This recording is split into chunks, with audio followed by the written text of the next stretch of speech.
Rolling, rolling, rolling down the river. All that and more coming up on today's pod. Here we go. Let's get these questions from the DMs. Yep.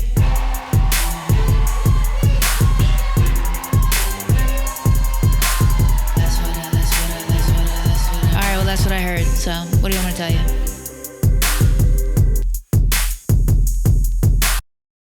Hello, everybody. Welcome to That's What I Heard, the podcast. My name is Little Frex. Solo episode today. Of course, we have producer Mike. And then actually we've signed up for a work release program for homeless women who want to get into media. That's right. Please welcome Ronnie. Yeah, thank you so much. Changed my life, really. Yes. How's life on the outside been? Oh, pretty brutal. For the people who are just doing audio and can't see, Ronnie could be my daughter. We've said this, but you said this before. Yeah. How old are you, Ronnie? I'm 23. 23. Literally could be my daughter. That was a whore of an 11-year-old. Welcome, Ronnie, to the booth. Thank you so much. I'm stoked to be here. Good. Not gonna lie. Long-time listener? Long-time listener. First-time worker. Yeah. Oh, no, you've done this. You've been on the boards. I've been on the pod before. You've been on the pod. Yeah. On camera, I think this is the first time though. And Yeah. if you're listening, Ronnie and I are crammed into one shot in the booth because the people that work behind the scenes are not allowed to sit in any of the nice chairs or at the nice table at Slickback Studios. Nope. I mean, we're happy to do the charity, but we can't have you guys sitting on the white chairs. No. But we're happy to help you get your start in media. Big news for the herd. We have, so let's see, this comes out Tuesday. Thursday, April 25th, we have the big Frexathon, telethon, marathon. That's right. Live on YouTube from, let's say, 6 to 9, but don't hold me to those hours, folks. I really don't want to hear it. I don't want, if it's 6 and we're a few minutes late, or if we end a few minutes early. This is going to be the first live streamed event that we've done from the studio for anybody on the network. So there might be a learning curve. 100%. Well, we're going to test it out after we tape today's episode. Yeah. But yeah, I mean, last week I was going, what is it when someone goes live? Like, what does that mean? Yeah, right. Like, we don't even know what it means, but we know we're going to be here from 6 to 9, and we better hit 1,000 subscribers. That's the goal. We're doing this because we're going to hopefully stay on the air until we get 1,000 people subscribed on the YouTube account. And who knows what it's going to be. We're going to be figuring that out as we go, but we do have guests lined up. Yes. I tried to get my father to come in and do a musical performance because it's a telethon. Go ahead. You okay? Yeah, allergies. I'm sorry. It's April in New York. You're forgiven. Because it's a telethon taking place in New York, I felt we did need someone to come in and do Bruce Springsteen's The Rising. So I asked my dad, and he said, no, I want to do an original. I said, that's not what I need. I need The Rising by Bruce Springsteen. And then I said, and you have to be on time because this is actually a live event. He couldn't commit. Yeah, I found that astounding that your dad was putting up was belly aching so much. Yeah. He's a very helpful person. So. I really wanted him to be part of this. It would have been great, but Come on up for the rising. Come on up for the hands in mine. Come on up for the rising.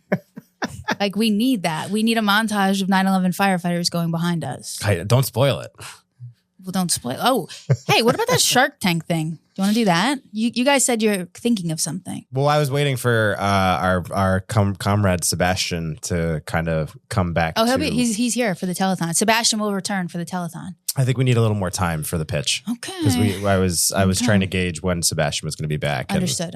Yeah, but we will. That is coming up. We'll do some things. I think we'll do for the telethon. Me and Sebastian will just do our usual. Triborough Trina's coming through. We're going to have Bobby Condon come through. Maybe I'll just let him rant. Maybe I'll have him do a rant.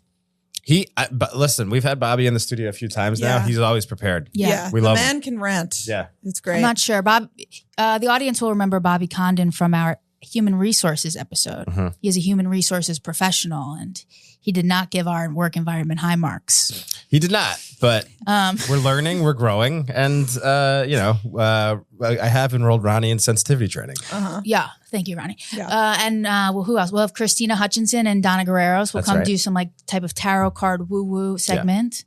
Yeah. What else? I guess we'll have a cocktail hour. Well, this is gonna be the most evening Frex event we've ever had. Yeah. So that bar over there, I think, is going to be popping off. Yeah, refresh the Douce, please. Yeah. Also, for our listeners, our NBA Draft Queens bracket pool is now open. Well, I guess by the time this comes out, if you didn't sign up, you fucked up. Yeah. It's too late. Yeah. NBA is a rolling. Have you posted it on your Instagram or anything like that? Yeah, I did today. Yeah. Yeah. So it should be fun. People should sign up. Ronnie and I are both in it. I'm signing up. Yeah. Yours is done? I haven't picked my teams yet. I want to wait for the play-in. Okay. I don't think it matters, but. Do you have am I spoiling anything by asking? What do you think is going to happen? Finals? Yeah. Whole thing. Celtics. Oh, the whole thing? Whole thing, Celtics. Not bad pick. They're good. I think it's their year. Yeah. Right? You could definitely make the argument. They got Porzingis. They got Drew Holiday. They've been knocking on the door for a few years now. Yeah. So if not this year, I think I heard someone say, like, if not this year, then never. Right. Then that would be it for this team. Window's closed. Yeah. Yeah. So I just feel like when you see the closing window, you're going to do everything you can to squeeze through that little boy. Okay. That's right. That's right. Yes, Frex. Speaking of windows of opportunity. No, actually, I didn't like the way I phrased that. Okay. It's not a window of opportunity. It's just it's just a window. Speaking of windows, I have some personal news. I will be flying out of a open window to a place called Jersey City. You ever heard of it? Yeah, I've been there. The faraway land. Up a hill. I will be moving out of Brooklyn temporarily. Me and my longtime baby will be taking a break while I pursue a mission, which I must do alone. Now, I'm speaking in a weird way because I don't want to start crying. It was very cryptic. So I'm just trying to guard. But I have my guard understood. Up. I got every bit of it. Yes, I have my guard up. God forbid this episode just ends up being titled 45 Minutes of Frex Crying. No, it's very difficult. It's very challenging. It's very painful. I will be taking some time to go on a mission. That's actually true. That is. Yeah. I'm proud of you, Frex. We got some heavy weight I got to push over the hill. Yeah, it sounds like something that you felt like you really needed to do to kind of keep things pushing and become the best Frex you can be. I feel like Henry Kissinger. I'm just confronted with a world of bad choices. Yes. And this is just the best of bad choices. Yeah. Bad options. The best of bad options. Yeah. Yeah, Jersey City, man. I'm going to have a Jersey City summer. Can I ask why, you had a lovely place in a lovely neighborhood in Williamsburg. Why Jersey City? It's available. It's furnished. It's a family friend. It's something I can afford. I can't do the rigmarole right now because this is like a temporary flight. Yeah. I'm not doing security deposit first and last. Yeah, right. I'm not like signing a lease. Like I don't want to get involved. I'm not having roommates. Yeah, of course. Do not approach me. Yeah. Can't be doing that. Too old for this. Those days are over. Okay, I've hula hooped in Bushwick for a few years. Okay, I've done my time. So what was the question? Why my brain's not working. I'm not at my best, folks. Nah, you're crushing. This is a very difficult time. You're doing better than you think. Yeah. Why Jersey City? Right. So family friend, it's furnished. Actually, my mom used to live in this apartment. In this very apartment? Yeah. Before my mom moved in with her current husband, who we love. Shout out to Gary. She lived in this second floor of this like 2-family home on the top of the biggest hill you've ever seen in Jersey City. And she lived in one room and this like Italian photographer named Giacomo lived in the other room. I love that. Wow. Yeah. And she lived there for like 7 years. And then when she moved out, because she moved in with her husband, well, it wasn't her husband at the time, but she moved into his house. Mm-hmm.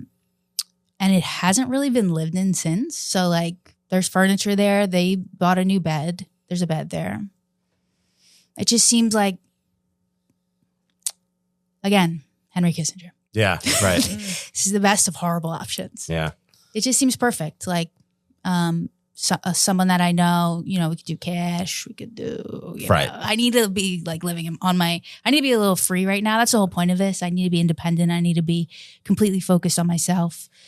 I'm like Frodo. Right. I have to just get the ring up the mountain. Now, what is the plot of that movie? Which one? The first one? Doesn't he have to leave his friends so he could go alone with the ring to the top of the mountain? Yeah, but his friends also run away with him. Mm-hmm. Yeah. He leaves the Shire. And then but eventually he has to even leave them at the bottom of the mountain. Eventually, it's yes. Eventually, yes. That's where three movies lead to that. Just give her the metaphor. Yeah. Yes. Am I right or wrong to say that I'm Frodo? You're definitely Frodo. I have a mission. I have a vision. Yes. And I have to be just one person for the time being. Right. It is very painful. But it's the only choice. You will have my sword. But I will have a sword and I will have a ring. Ronnie was supposed to go, and my bow.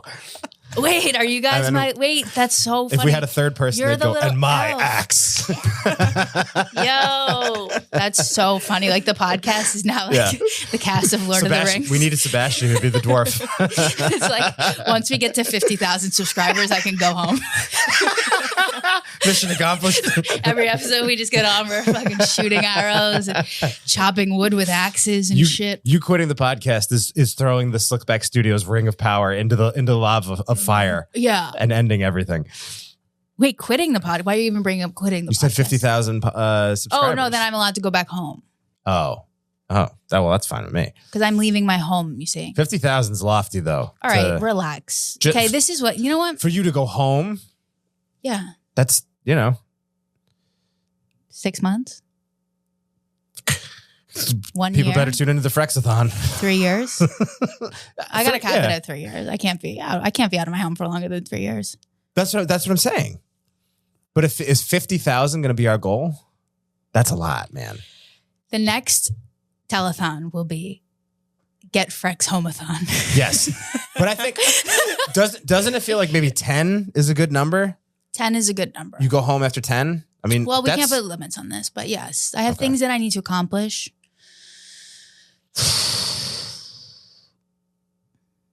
I think people understand that. Totally. Absolutely. If anybody gets it, that's what I heard. It's the herd. The herd. Yeah. Now, I've seen your reels and I've seen your TikToks saying that breaks aren't real and just break up this, that, or the other. But let me explain something to you. I don't have the same kind of dusty ass relationship that all of you do. I have a lifelong written in the stars love. That's right. You understand? I'll be going home. You have a beautiful love. I'll be going home. This is written in the stars. And I'm trying not to cry, but when we got back together, it was when we went to see the eclipse 7 years ago. Yeah. Okay. This is a planetary issue, folks. We broke up on our eclipse trip. Yeah. Or we decided that we're going to separate. I don't even like saying break up. That's planetary, bro. And the eclipse, I was looking at the eclipse and it kept telling me what will be, will be. Yeah. What will be, will be. And we broke up at the Borgata. Can you even believe that? It's a beautiful thing, though, that the eclipse gave you the strength to say, I'm going to leave this alone for a little bit. I know that it's strong enough.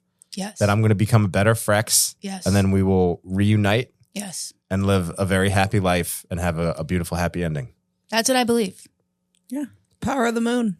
It's the fucking planet of the moon. I'm losing it, folks. It is the planet of the moon.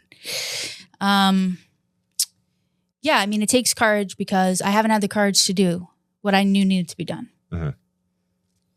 Which is just be one Frex for a period of time while I complete certain missions. Yeah, I have faith that you will. People are going to be listening to this like, she's talking so weird, but you have to understand. I'm just talking in circles to avoid weeping right now. But you know what? This is something that I think is common. I think that when you go through a period of your life like this and you have a big life decision and a change like this.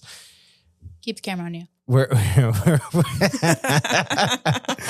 making a Lord of the Rings analogy here, but like I think that those are people look towards those types of. Ronnie was talking about Game of Thrones today, reading the books. It's like that's kind of what literature and art are for. They inspire you in a way to kind of relate to what's going on in your life, and to see things that are hopeful and heroic, and not read Reddit posts which are finite Yes. And fearful. And cynical. And to look towards the things that feel infinite.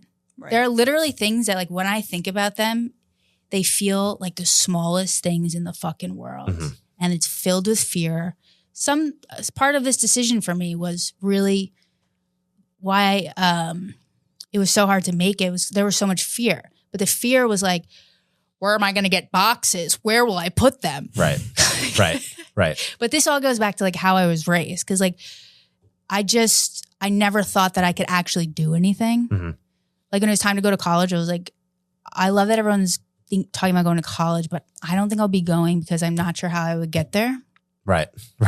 Yeah. Like this really limited view of what is possible for yourself.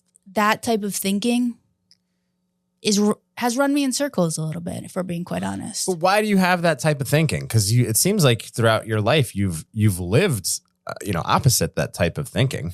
Because you had to have courage.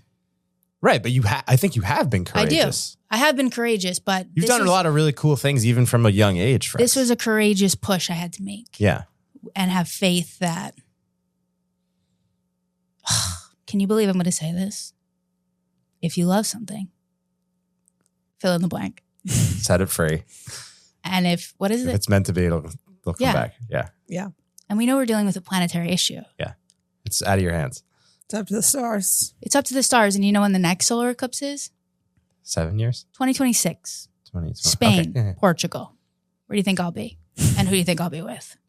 It's fucking planetary, folks. That's not that far away. No. It's a perfect amount of time. Great place for a trip. Yeah. That sounds great to me, Frex. I think that's. I just think. I'm happy for you. I don't know. Well, don't be happy for me yet. I have a lot of work to do. We're pushing heavy weight here, folks. No, but hold on. This is a mission, bro. But listen, sometimes starting the mission is enough reason for congratulations. Right. Yeah. It's the first step.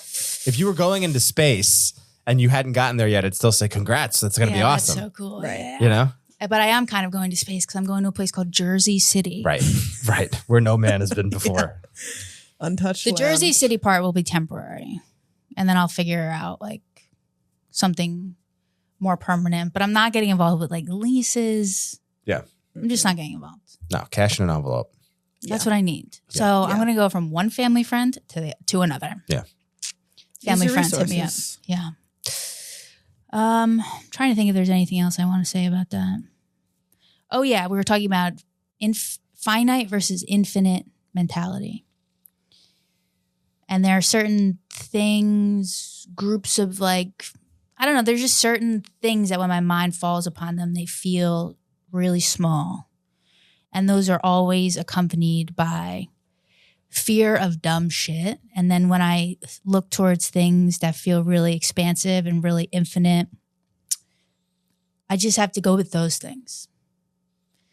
And I can't be taking advice right now from Reddit. Mm-mm. Definitely not. No. I've never taken advice in my life. Why would I start now? I mean, Especially I guess if someone really has something that I want, I will take advice. I'm going to start taking a little bit more career advice, but personal advice, I mean, God bless my parents, but I simply did not trust them. Mm-hmm. So I learned to tune out all advice. Mm-hmm. I can't open up now. I'm not trying to be disrespectful here, but even just hearing how your dad reacted to you wanting to have him to play the Rising for like a little thing that we're doing for the show. I mean, I wouldn't have trusted his advice either, to be honest. I learned at a very young age I could only go on my instincts, my thoughts, which can be tricky because it'll take you longer to get absolutely fucking everywhere because you won't take anyone's word for it. You'll have to know everything for yourself. And that will take longer and that will hurt more. But ultimately, so what? You got to fill your life some way. Why not make a bunch of fucking mistakes? Totally. And I think that the other question is like, if you don't have a clear cut, from what you're saying, it sounds like you're still trying to figure out exactly like where this path starts for you. Mm-hmm. And how could you even get advice on where to start? That is something that you could only figure out for yourself. Right. And then once you go, the thing with advice, it's like once you go to someone and go, no, I'm positive. This is what I'm doing. Everyone respects that. Yeah. Yeah. I mean, like unless you're a real jerk off. The responses that I get when I go, I'm positive, this is what I need. This is the right decision for me right now. In fact, this is the only decision for me right now. And I'm positive. Yeah. They go, oh, that's awesome. This is so exciting. Yeah. You're going to kill it. Well, and advice is subjective. So, right. You know, do you take advice, Ronnie? You know, I try not to. Good. Yeah, I don't like. That's my daughter. You see, this is why I love my daughter. Ronnie has come to me for some advice. Yeah, but you take it all with a grain of salt. Yeah. What's your relationship with your parents, Ronnie? They live in another country. So what? Yeah, so Which I don't one? Amsterdam, the Netherlands. Yeah, so I don't see them very often, but it's no, back up. Why? Are you Dutch? I'm not a lick. No. Are your parents drug addicts? Whores? What are they? What are they doing there? All of the above. No, my dad works there. Businessman? Businessman. Wow. Yeah. So that's kind of respectable. Yeah, because it's like the out of sight, out of mind kind of vibe. Right. I love my parents just for now I'm getting paranoid. You see how I walk things back? I don't think you said anything bad. I didn't. I just said that I learned from an early age. It was me, myself, and I out here. Yeah. But I do love my parents. I've insisted upon having a family. I insist. Has anybody tried to stop you? Some people have tried to stop me. My family's tried to stop me. I'm trying to think if there's anything else I want to say on this at this time. I'm sure once I'm in a little bit of a better place with this, I will be able to do a more thorough episode. Mm-hmm. But for now, I guess that's the update on that. This is a person that I love and I care about. Cut. I could feel the tears coming, so I had to abort. I could feel the tears coming. Okay, harden up. Put your guard up. Put your guard up, dog. Put your fucking guard up. How about a voicemail? You want to put the sunglasses on? No. The tears never popped, but they welled, but they didn't fall. I see. Okay. Yeah, we have a number of voicemails. Thank you to all of our listeners who've been calling in. Especially the ones who call in at 5 o'clock in the morning, drunk out of their minds. Yeah, those are my favorites. Where can you call if you 347 Pack One Gus? 347 Pack One Gus. I believe that's 347-722-1487. There you go. All right, our first voicemail of the day. Here we go. Hey, Frex. Long-time listener, first-time caller. I'm feeling very angry and upset with Julius Randle. And his constant letdown every year since he's been here. And I'm curious on your thoughts about the Knicks and how far they can make it in the playoffs without Randle and what the outlook for the rest of the season into the playoffs will be. Thank you. Thank you for the caller. I love alpha male energy on my voicemail. Yeah, me too. This is what we need. Okay. This is an alpha male show. Let's be honest. This is a 50-50 show. This is the most alpha male show on the network by far. I am alpha dog. Famously. Yeah, famously alpha. Okay. So Julius Randle, I think we did. I can't remember what we talked about this, but yes, Julius Randle is injured. He's out for the year. He's missing the playoffs. Fuck him. Yeah. It's a little weird. Yeah. I mean, at this point, we don't know. I'm saying fuck him like we don't need him. That's what I'm saying. We're good without him. But not fuck him like get rid of him. No, not fuck him, get rid of him. I mean, I guess we'll see. But I think they're good without him. They have good energy. They have positive energy. I mean, Julius Randle, he's got that dog in him. Let's be honest. He does, yeah. He's got that dog in him, but he gets a little moody. He loves fighting with the refs. And he can really throw it all away. It's true. And I think the boys we have now are calm, cool, and collected.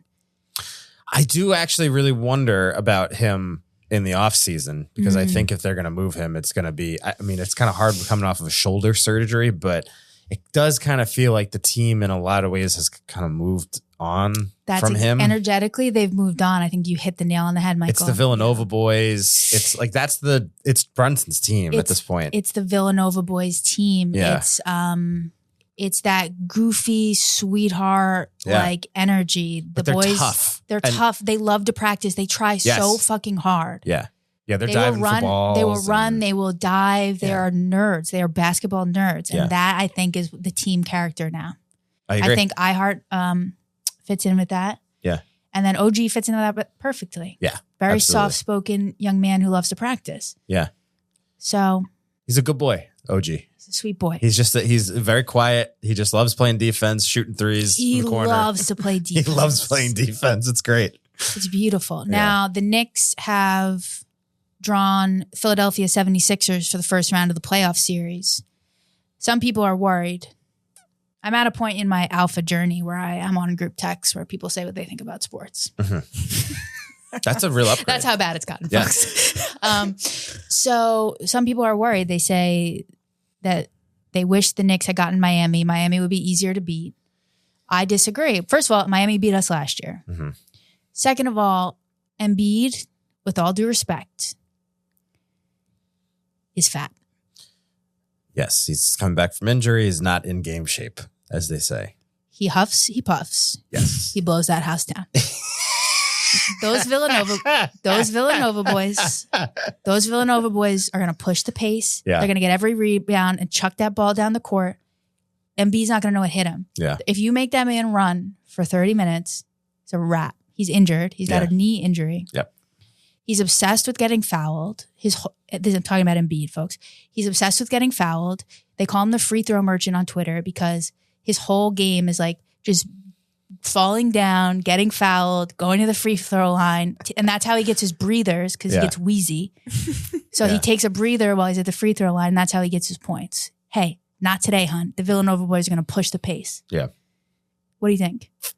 I agree. I mean, I think the one thing about having the Heat now, which you couldn't have known before the play-in game, was that Butler's out. Butler's hurt his knee as well. And Butler was the guy that you always have to worry about if you're playing the Heat because he dismantled the Knicks last year, and he's the intense guy that like pushes the Heat. I think without him, they're not the same kind of team. I think that's like obvious. Yeah. But I think you're right. I mean, Embiid, they probably match up better with Embiid because they can throw Hartenstein at him and they can throw Mitchell Robinson at him. And we have 4 centers to spare. So the first 2 will foul out. Right. And then they put Precious Achua at center. Right. And then they'll put Jericho Sims. So we have 4 centers. Yeah. Because we're going to need them all because all the centers will foul out because Embiid will be flippy-flopping everywhere. Right. He'll be huffing, puffing, and falling over everywhere. Right. Yeah, and I'm not as worried about the perimeter game for Philly. Well, one of our biggest issues is going to be how hot Kelly Oubre is. It's distracting. Physically hot. It's distracting. Maybe distracting. for you in the stands. It's going to be distracting for our boys too. Those baby blues. What is it? Those baby eyes. blues lock eyes with you.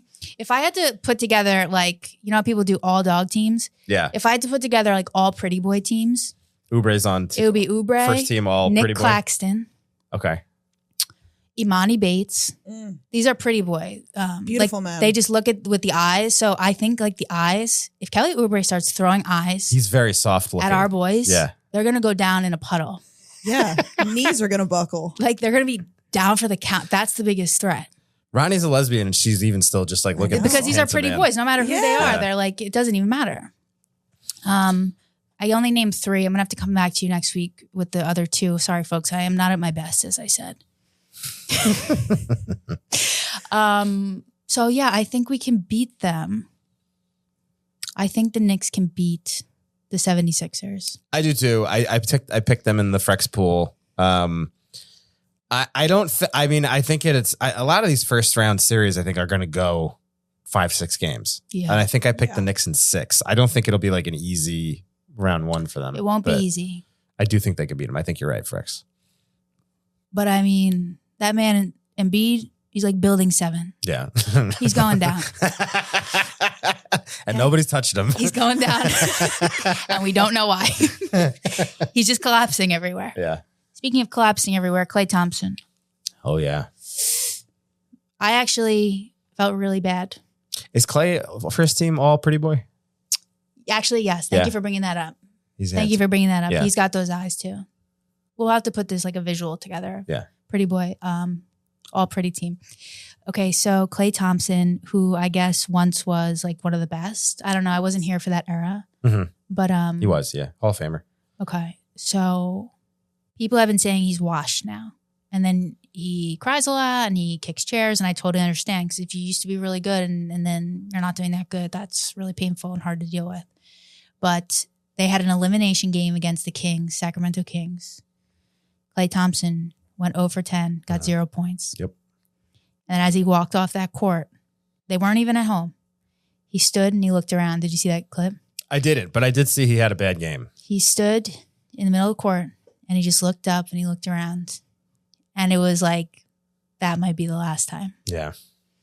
Very sad. Yeah, I mean, they've been talking about him wanting a max deal. I kind of think he's past his prime by a lot. He came off of, his comeback is miraculous, Ronnie. He had an Achilles injury and an ACL injury that he came back from like basically all at once. It's tough to come back from. Yeah, and he came back and he's in his like mid 30s now. I think he's my age or maybe around my age. He's 34 or something. I can tell you right now, if my Achilles got torn, I'm not coming back to play in pickup games or anything like that. No. He's playing in the NBA. Yeah, it's crazy. But I don't think he's worth a max contract anymore. And I think he's going to want to get it, and some stupid team will probably. But like wouldn't you? What about the Pistons or something? Yeah, right. Or the Magic. Like someone will have the room and will do it. If there is a god, Jalen Duren, put him on the all pretty boy team. Look up Jalen Duren. That's my dog. He's a pretty boy. Yeah, he's the pretty boy center, I think. What was I gonna say? Oh yeah, Klay Thompson to the Pistons might make sense. Anyways, this is the narrative of sports, folks. We're talking about a 10-year legacy run. Sorry, I'm just like talking in my throat to protect myself. Yes. I gotta loosen up. I'm trying to protect myself. I know. Let me soften up here. We're talking about like a 10-year legacy run of the Golden State Warriors. And the three boys, as far as I can tell, keep saying they're best friends. Draymond Green, Steph Curry, Klay Thompson. And they have this beautiful thing that they've built together. And they have that coach. Steve Kerr. Yeah, Steve Kerr. You know, his dad was shot by the Taliban. Mm-hmm. Isn't that wild? Yeah. He was like Steve Kerr's dad was a professor, I believe, at American University in, not sure which, overseas. I think it was Lebanon. Somewhere. It was one of the big crises, like hostage crises. Yes, and the Taliban shot his dad. Wow. Yeah, it's fucking nuts. Crazy, bro. Yeah. And yet he still finds it in his heart to coach basketball. Yeah. And ruin a legacy. Anyway, but when we're talking about the narrative of sports, Golden State Warriors is such a good narrative because it's like they've reached the highest of highs. They've fallen to the lowest of lows. The three boys love each other, but they have to go their separate ways for now. Mm-hmm. They are Frodo. Yeah. I am Klay Thompson. Yeah. Yeah. But in the end, he's gonna get overpaid. But in the end, Frodo will make $240 million for 4 years. The women have done it, folks. Yeah. The women, I repeat, have landed. Mm-hmm. The WNBA has begun. Consider this year 1. Yeah. Consider this year 1 of the WNBA. It's popping off. Yeah. Starting now, only up. I am the WNBA. How about that? See? And that's another analogy. I'm the WNBA. Okay. Yeah. Nowhere to go but up, folks. They finally did it because they had the WNBA draft this week. The girls, because there's been so much attention paid to the women's game in the past few months, the girls were all dressed to the nines. Like they got the best designers to dress them. This is what we need. I know it's like not supposed to be about that, but guess what? It is. Yeah. It's America, baby. Yep. It is about that. These girls look great. They're wearing like the coolest outfits. The other thing is they're TikTokers. They're a TikToking generation. Yeah. So they can, and that's making such a difference because they're doing dances. They're doing fun TikToks. Yeah. They look good.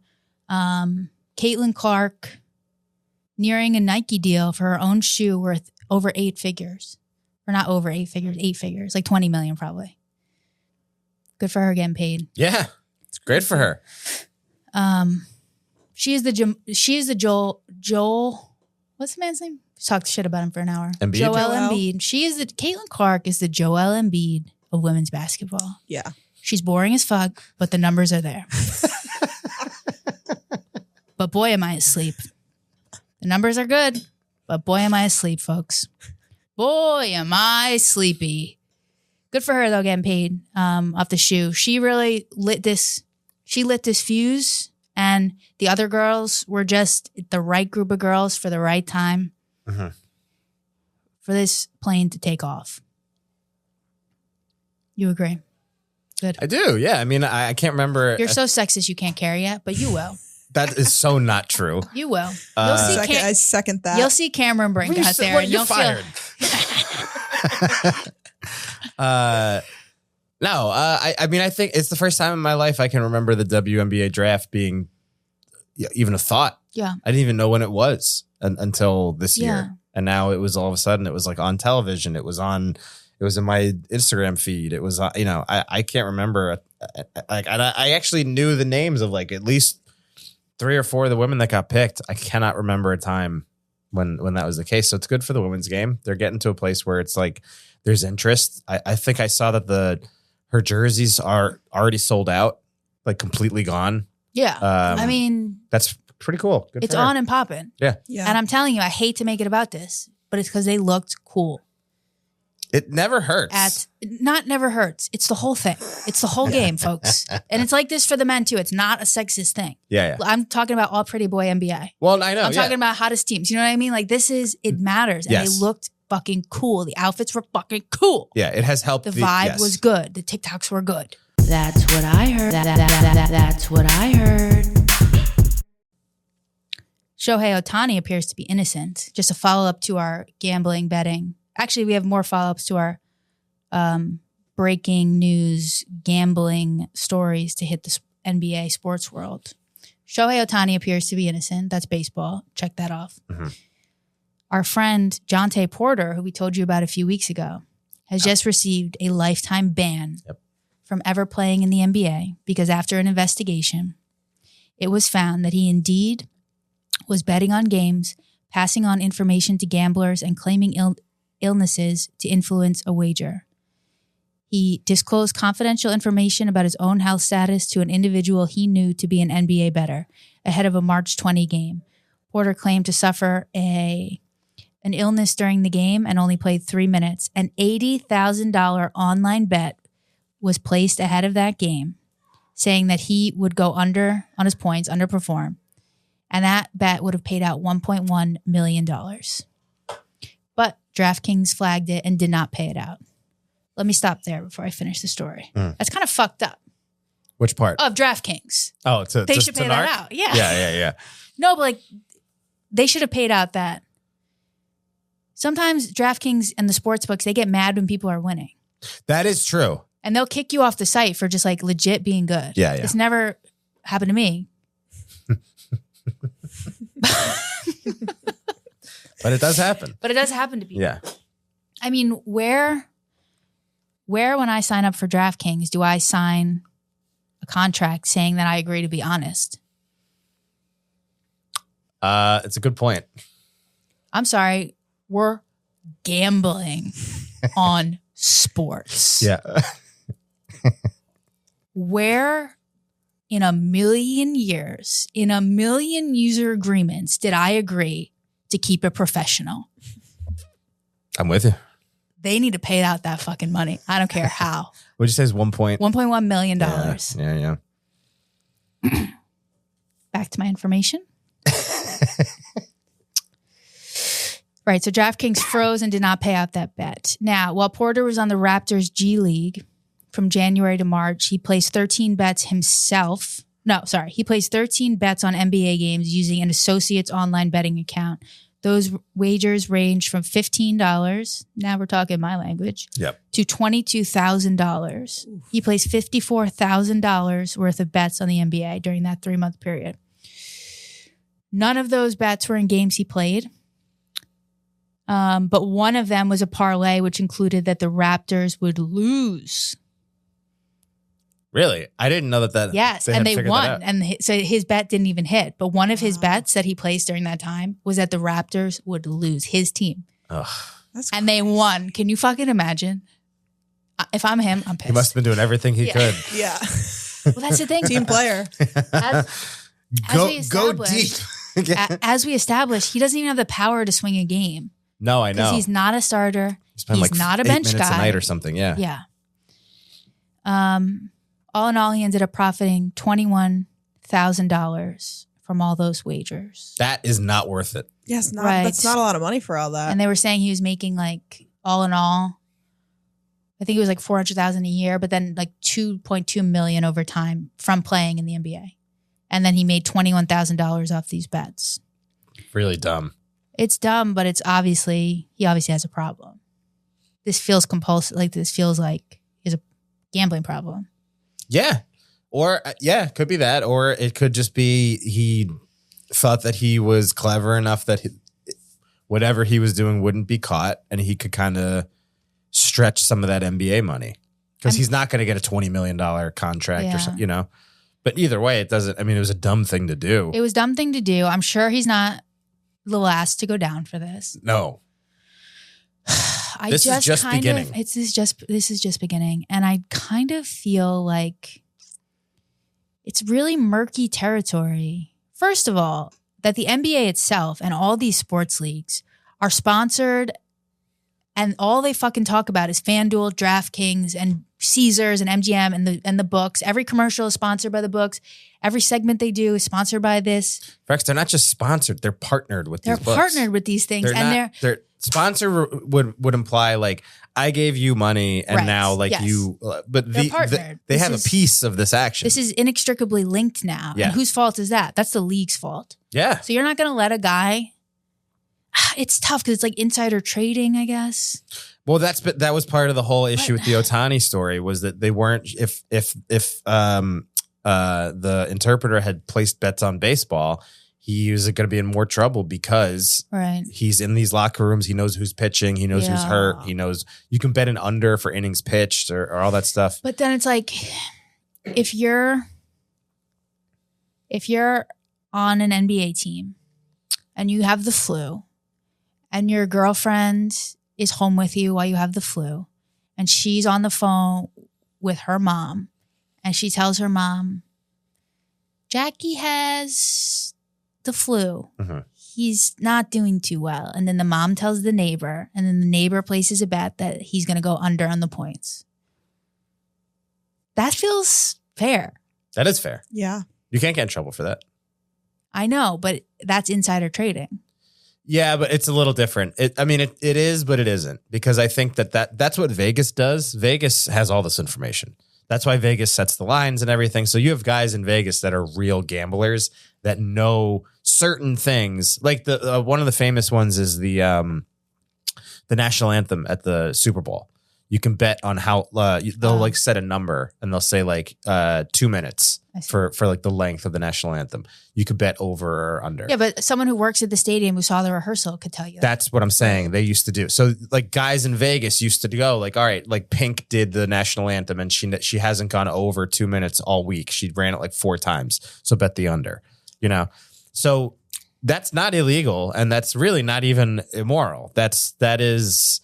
But if Pink places a bet and says, I'm going to make sure that this is under 2 minutes, then that's fishy because she is the bet. So if you're just basically a friend or a family member of any NBA player, is it unethical for you to be betting? Kind of, by this logic. Right. I think it depends on what the bet is and like what you know. I think if you're betting on other sports, it's not unethical at all. And I think it's odd that they don't let these guys bet on other sports. No, they are allowed to bet on other sports, I think. Because Josh Hart's always tweeting that he's betting. Interesting. Because I thought a hockey player got in trouble because he was betting in the facility, but he was betting on a different sport. Maybe. I don't know. I don't know exactly what the rules are for these guys, to be honest, at this point. But it is, like you said, it's murky because they're not betting with a fucking mobster. They're betting with app. What you all told us to do, which is get addicted to these apps. Right. Right. And now you're mad. Oh, now you mad. Right. No, Frex, I'm with you 100%. Thank you. But I do think that people that have whatever inside information that they can get, because first off, it's also not a lock. Nothing is a lock. Right. There's no safe bets. Believe me, I've bet on Bam Adebayo getting 2 rebounds before. Right. Hasn't happened. Okay. So that's the thing. It's like, even if you think you have the inside info and somebody's ankle hurts or whatever, like you never know. Yeah. But if you're the person whose ankle hurts, it's a little different. Yeah. Well, like I said, probably tip of the iceberg. My hair is like crazy. Probably tip of the iceberg. Who do you think will go down next? Klay Thompson? Imagine. Allergies, New York. It's going to be, it'll be, these guys on the bench are going to be the ones that are going to keep getting popped. Yeah. It's not going to be a big guy. Well, that's like the same thing with athletes murdering people. It's always the bench guys until you get OJ. Right. Mm-hmm. Until you get Giannis, the Greek freak. It's always the bench guy until one day it's Giannis. That's right. Or Giannis's brother. Like, There's he a lot has of them. 4 brothers, so maybe it's like one of the ones that's not really on a team. I could definitely see that. One of those guys. Now, is that immoral? For them to if one of the brothers, one of the Antetokounmpo brothers, who's not affiliated with an NBA team, but is in the Antetokounmpo family, and knows the vibes, is placing bets on the NBA, on the Bucks games, is that immoral? Is that illegal? I don't think it's illegal. I certainly don't think it. No, none of these things. Not even morally. be considering morality in sports gambling called draft games is so R-worded. Yeah. Yes. Okay. So I'm just going to keep going on basketball because see how this is an infinite topic to me. Yeah. You know what I'm talking about? You perked up. Creativity is infinite, right? So just go towards the things that feel expansive. Yeah. I will not run out of things to say because guess what? Once the regular season ends, we have Team USA Summer Olympics, Paris. Hot take, it will be canceled. Why? Some type of terrorism shit will pop off. Some type of attack, some type of regional war. I mean, I hope not. But it's just a hot time to be doing things internationally. Well, I mean, yeah. Last time there was a conflict like this that I can remember was Munich, where they had hostages or COVID. That's right. They had fucking hostages in Munich. Yeah. Yeah. Damn. God, I hate that. Especially when I'm sending Bam, Booker, Steph, LeBron, Durant, AD, Ant Edwards, send the video. Halliburton, Drew Holiday, Tatum, and Kawhi over to Paris. Yeah. I hate that something might happen to my boys. We're also sending Embiid, and he could stay there. You know what's fucked up about Embiid further? He wanted to play for France. Right. He's not American. And one thing we know about the French, can't trust them, folks. Ever. I am French, so don't come for me. Wait, where's Embiid from? Cameroon. Well, he's Cameroonian, but then he, I believe, learned basketball and stuff in France. So he was affiliated with France. Gotcha. Am I wrong? Am I wrong about that? You never know. Honestly, when I'm putzing around the internet, finding out this information, you never know when you're reading a prank account, a parody account, or not. I mean, I think Cameroon was colonized by the French. He's definitely 100% from Cameroon, but let me look this up. Is Embiid French? But he's certainly not. I don't know why he's on Team USA. He became a U.S. citizen in 2022 and a French citizen a few months before that. So he's both, but he's from Cameroon. So I guess he could just pick whichever. It seems like whatever. You know, I'm just like not fucking with him right now. That's why I'm trying to find issues. Right. I'm just not in the mood for him right now. I get you. Now when he's going up against the New York Knicks. Right. Mm-hmm. Enemy territory. Yeah. Fuck out of here. It's going to be just Embiid hate around the clock. How about a voicemail? Got it. All right. Number 2. Put the camera on you. Lil Frex, have to say what an absolute joy it is to listen to your podcast. No hot takes, no divisive opinions. It's just pure, raw, and real, and we're all here for it. But my favorite thing I have to say about you is that as much as you want to be in it for the money, you're really in it for the relationships. And it shows. And, you know, I know you're doing the Lord's work, taking care of your mother. And I just want to know, when was the last time you guys went out for a date night? Somewhere sexy? On the city? What'd you wear? Blow my brains out. What'd you order? Okay, I love that voicemail, first of all. Let's break it down piece by piece. I absolutely am obsessed with our audience and the way their minds work. Break it down piece by piece. So I love when she said, no hot takes, no divisive opinions. Because that is what we do here, folks. We give you nothing. in the interest of serving everyone. Right. Although, why don't you rattle off a few topics and I'll just pop off. I'll give you my real opinion. Ukraine. Ooh. None of our fucking business. No more money. Also, we're just giving money to ourselves, basically. When we keep giving them money, we're just giving ourselves money because we're giving ourselves money to send them weapons. Mm-hmm.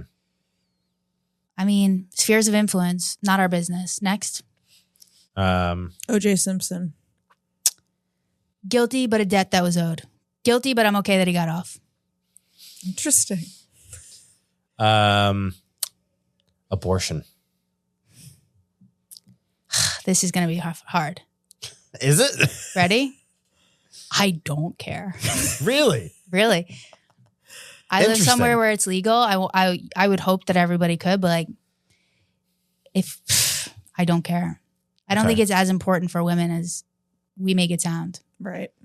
I don't think it's just a strange thing that we've been told, like, this is your issue. Autonomy over your body is very important, of course, but it's just a strange, I don't know. It's just random to me that we think it's our biggest issue. Next. Should I cut this out? No, I think that's great. I would actually agree with that. Yeah. If one of my girls down in Texas, wherever they're at, needs to come up here, I'll pay for the travel. I'll get you up here. We'll hook you up. Get you into NYU while you're up here. Get you tap dancing. Get you a little musical theater degree while you're up here. But, some people feel differently, and I don't care that they feel differently. That's really how they feel. Now, what I don't like, which is kind of what I'm saying, is I don't like when people use issues like this to manipulate the population. I don't like when the right uses it to manipulate people, and I don't like when the left uses it to manipulate people. But as an issue itself, go on. Next. The upcoming presidential election. Hate it. Not for either. It's not for me. You will not endorse the candidate.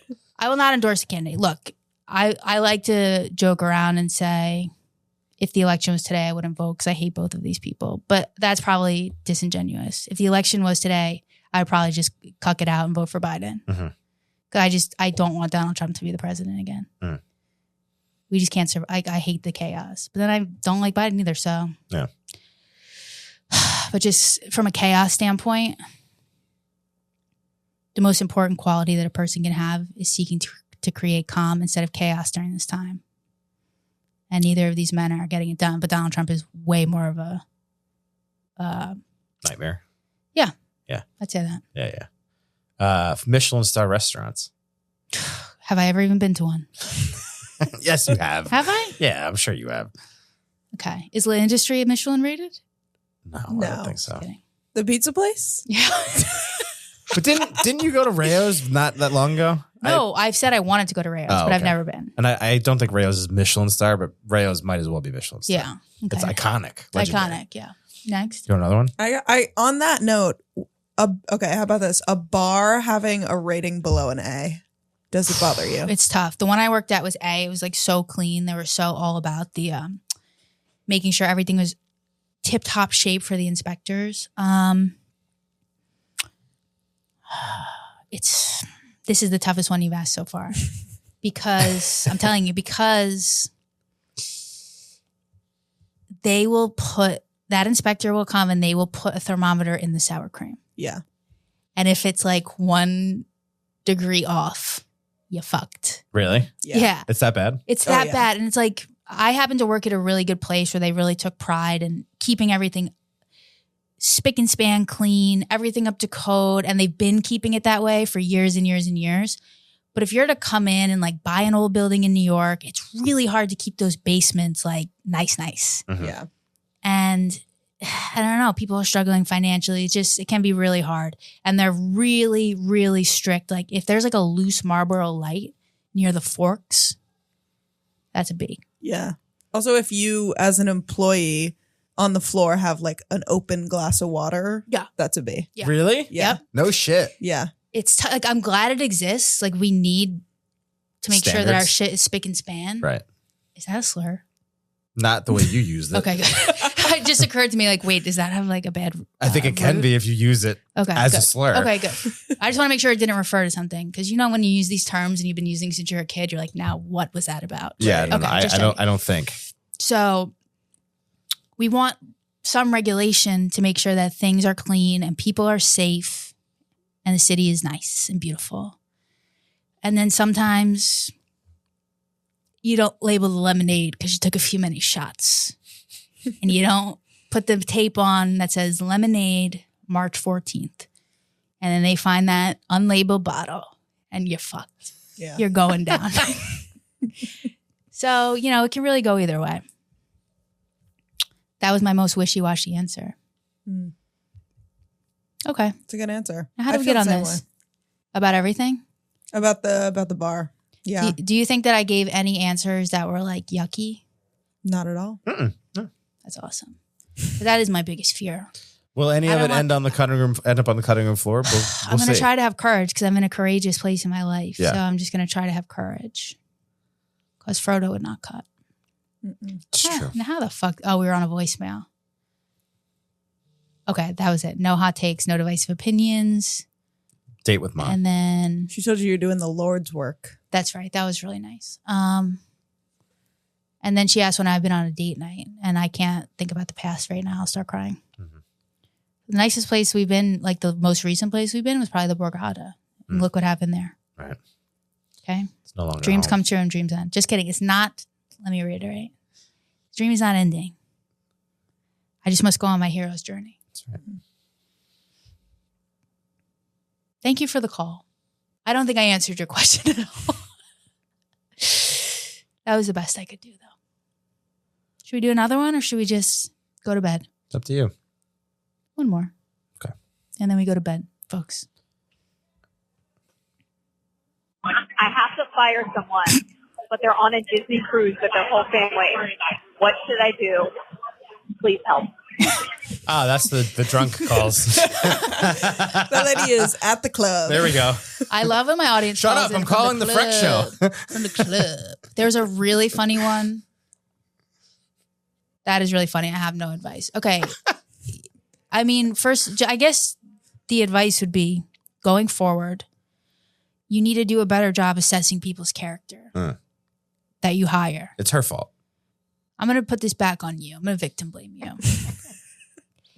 Going forward, you need to do a better job assessing the character of the people that you hire so that you never end up with an employee who would go on a Disney cruise again.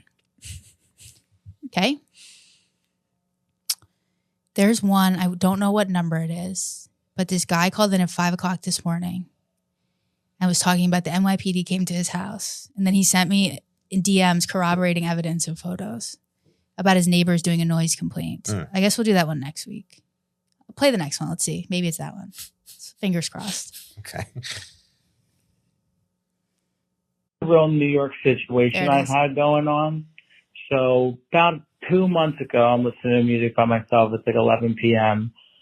Cops show up. I'm like, what the fuck's going on here? Okay. Noise complaint. I'm like, I'm literally alone in my apartment. There's no one else around. Music's room temperature. Okay. Flash forward to today. I come home from work and I know because my camera detects my arrival at 7:31. I arrive on the 4th floor of my apartment building, and just prior to entering my apartment, there's a note on the ground. The note reads, specifically, I quote, "Your neighbors aren't interested in hearing your music anymore. This is your, underline this word, final warning. Next time, comma, we're just going to call the NYPD on you."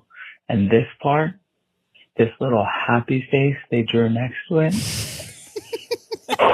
lights my soul on fire. So anyway, I look at my cameras. Apparently, the police arrived at my apartment at 7:15.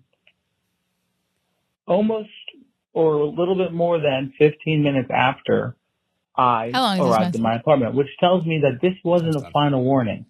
Because they'd already called the cops twice. How do I handle this, Frex? Your advice and sage wisdom is appreciated. Have a good day. First of all, thank you, honey. I love our audience. Yeah. They're all hammered. They're all ripped out of their minds. All right. Let's say it plain. Your music was probably pretty loud. Sure. I mean, that's what it sounds like, right? Yeah. It's New York City, man. It's probably pretty loud. These walls are thin. When the whole building is galvanized, it's probably pretty against loud. you, it was probably pretty loud. But then it goes, all right. So if you don't want to be woken up by loud music, why don't you get up, hustle and grind a little harder, get a better job, make more money so you can live in the suburbs and this wouldn't happen to you. Right. That would be what I would think. Yeah. So you don't think he should just turn the music down? I do. No, I was getting to that. Well, I was getting to that. That's the short term. I was giving the opposing side, which is what I just said. Which is, well, this is New York City, honey. Okay. This is where the show Girls took place. This is where the show Sex and the City took place. And I can't listen to a little Lana fucking Del Rey right around 3 a.m. Right. In my own apartment that I work hard for. I can't lay on the tile floor, light up a fucking ciggy, and put on Summertime Sadness in the apartment that I bust my ass to pay for. And I came from nothing. I came from Philadelphia to chase my dreams. Turn down the music, brother. I hear your points. When I was saying all that, I felt that. I felt you. Like, I get where you're coming from. Just turn down the music. What about headphones? Headphones, that's the easy solution, I think. Yeah. Drunk with headphones is a vibe. Yeah. Big time. Go for a walk. I'll throw those headphones on and just... Yeah. All right, I'm obsessed with the new voicemail thing. We have so many more we just don't have time to get to today, but keep calling in. We'll get to them eventually. Thank you for... The number? 347-PAC1-GUS. I want to thank everybody for being here. I want to thank my little guy with the axe and my little guy with the bow and arrow over there. Do those characters have names, Lord of the Rings? Yeah, it's Orlando Bloom. Well, yeah, that's Legolas. Yeah. Legolas. Gimli. Who wants to be Legolas? I feel Ronnie would be Legolas. I think I am Legolas. Legolas is like kind of gay. So Legolas. Yeah, elves are very gay. Who do you want to be? I'm Aragorn for sure. Who's Aragorn? Aragorn's the king of Gondor. What? Right. Yeah. Which one? Who plays that character? Viggo Mortensen. Hell yeah. Good one, brother. Yeah, good choice. And then Sebastian, who's not here, he's Gimli. Who's that? That's the guy with the axe. I have the sword. Okay. You have my sword. Here's the deal, folks. We're going to the top of the mountain. We'll see you there. Thank you for being here. Tune in April 25th, 6 to 9, live on YouTube. We're going to figure out what it means to go live on YouTube. We're going to have a good fucking time. And love you guys. Thanks for everything. / nothing. What have you done for me? Love you. Bye.